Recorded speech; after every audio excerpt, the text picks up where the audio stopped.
Bonjour. Oui, bonjour. Bon, comment ça va? Là, on a un sujet qu'on va partager aujourd'hui. Ben, on partage, hein? On essaie de débattre, de converser.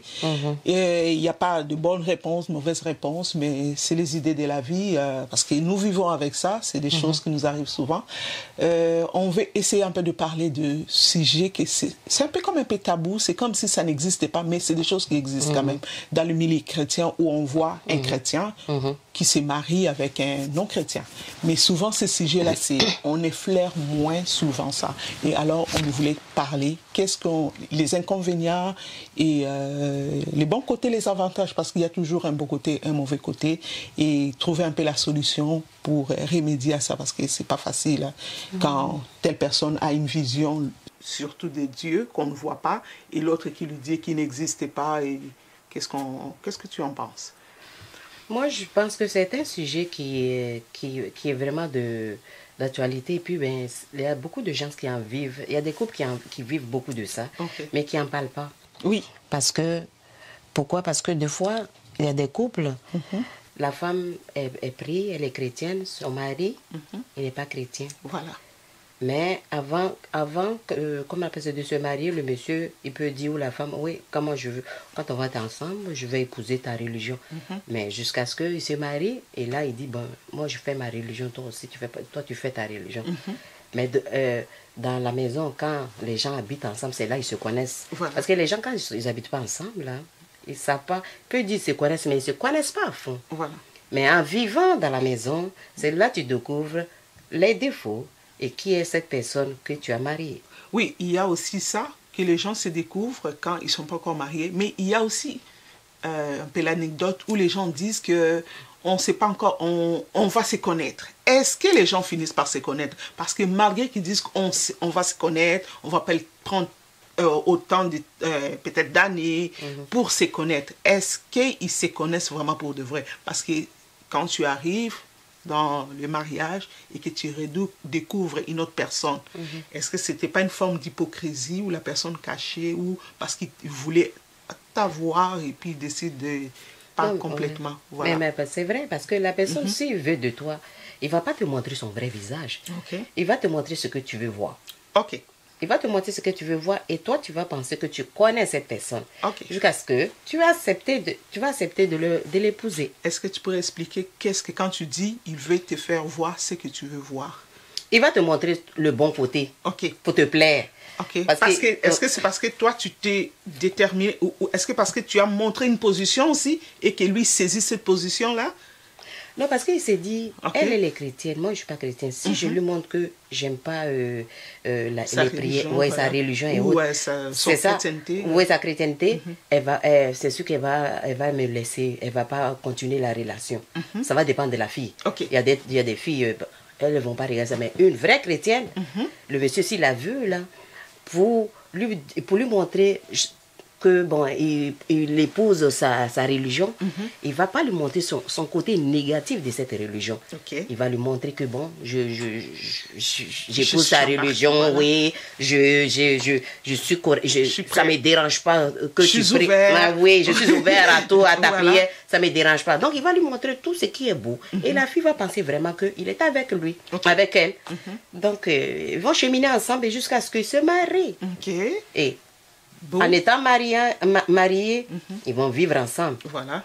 Là, le monsieur s'est dit, ben, là, je l'ai maintenant, c'est ma femme, c'est ce que je la voulais, je l'ai eue. Et là, maintenant, quand tu vas maintenant commencer à prier, c'est là il va commencer ce mari que tu pensais qu'il épousait ta religion. Il va te montrer que ce que tu fais, il n'aime pas parce qu'en priant, tu vas prier fort. Parce qu'en priant, on prie fort et on chante fort. Des fois, tu mets ta musique et c'est là que tu vas découvrir qu'il n'aime pas tes musiques dans la maison. Et que c'est facile. Et ça va il va commencer à être frustré. Il y a des petites choses banales. Tu peux lui dire bonjour, chérie, croyant que il va te dire des mots. Parce que je connais des gens qui ont vécu ça, là. Et puis, c'était pas facile dans la maison. Là, tu commences à dire, mon Dieu, c'est pas cet homme que j'ai marié. Il disait qu'il aimait ce que je fais. Mais là, c'est pas la même chose. C'est comme tu redécouvres maintenant la vraie personne. La vraie personne. Donc c'est désagréable dans la maison, il y a mauvaise humeur. Voilà.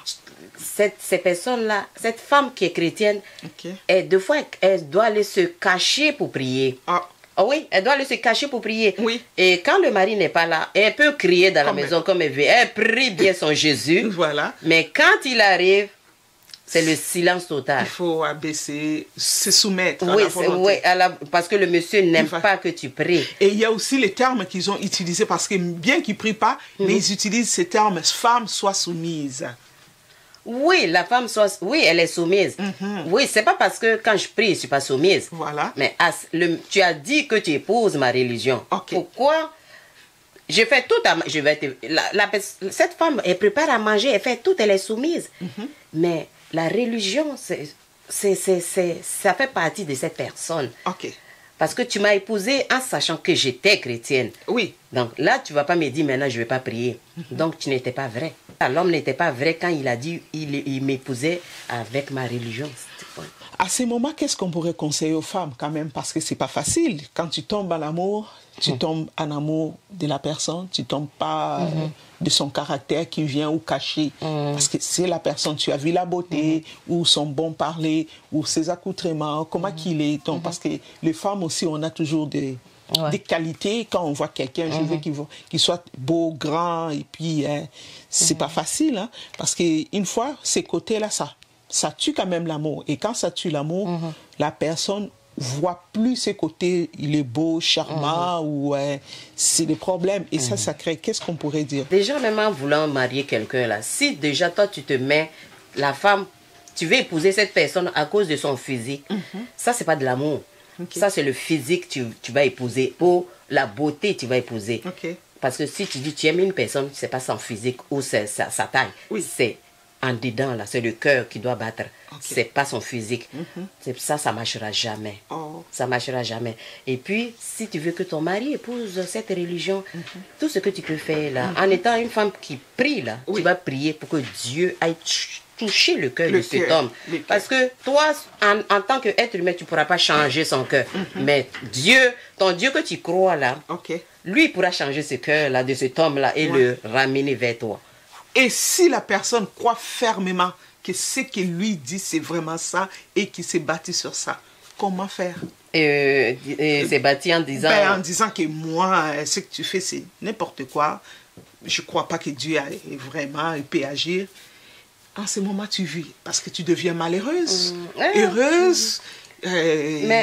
Quand on a foi en Dieu, c'est quand même un terrain glissant là. Ouais, c'est pas un terrain glissant. Devant Dieu là, rien n'est glissant. Parce que dans la Bible, je peux te dire un exemple là. Tu peux aller, exemple Esther. Elle a pris 3 jours de jeûne à sec. Elle a prié. Elle est allée toucher le cœur du roi a été touché. Donc, si Esther a fait ça là, moi là, si je veux toucher le cœur de cet homme que j'aime, qui dit qu'il m'aime, mais qui n'aime pas ma religion. Si Dieu a touché le cœur du roi en passant par Esther, je vais faire ça. Parce que je pense qu'il peut aller toucher son cœur aussi. Bon. Parce que rien n'est impossible à Dieu. Oui, ça c'est sûr que rien n'est impossible. Rien n'est impossible. Et puis, il va épouser ma religion, quoi qu'il en soit là. Parce que j'ai un Dieu puissant. Bon. On s'entend que ça prend aussi la foi, hein, une bonne foi. Une très bonne foi. Et puis confiance à celui que tu crois. Oh yes. Voilà. Et quand tu crois à ce Dieu-là, donc quand il te donne la foi et que tu crois, donc il faut persévérer. La persévérance aussi. Donc on a toutes les choses. C'est comme si c'est connaître soi-même, aller cultiver quelque chose de nouveau en soi. Ça veut dire voir donc l'appui complètement vers ton Dieu. Oui. Parce que quand on a foi en notre Dieu, on sait que il peut pas nous refuser, il peut rien nous refuser. Donc, en s'agenouillant et en l'implorant, sa grâce, en implorant sa grâce, tout sera acquis. C'est ce que je peux dire. Et puis, je mets ma foi en lui. Pour transformer. Que Dieu soit loué parce que nous comprenons que tout concourt au bien de ceux qui aiment Dieu. Donc, ça prend que la personne aussi qui épouse cette personne ait vraiment foi en Dieu. Parce qu'il y en a d'autres qui, ça peut être correct ou ça peut être aussi, la personne peut basculer de l'autre côté si la personne a plus d'emprise sur elle ou il sait très bien manipuler les mots, jouer avec les mots. Donc, on a besoin de la grâce de Dieu ou la faveur pour y arriver. Voilà, donc nous avons fini. La prochaine fois, donc s'il y a encore un autre sujet, on s'en parlera. Merci. Merci.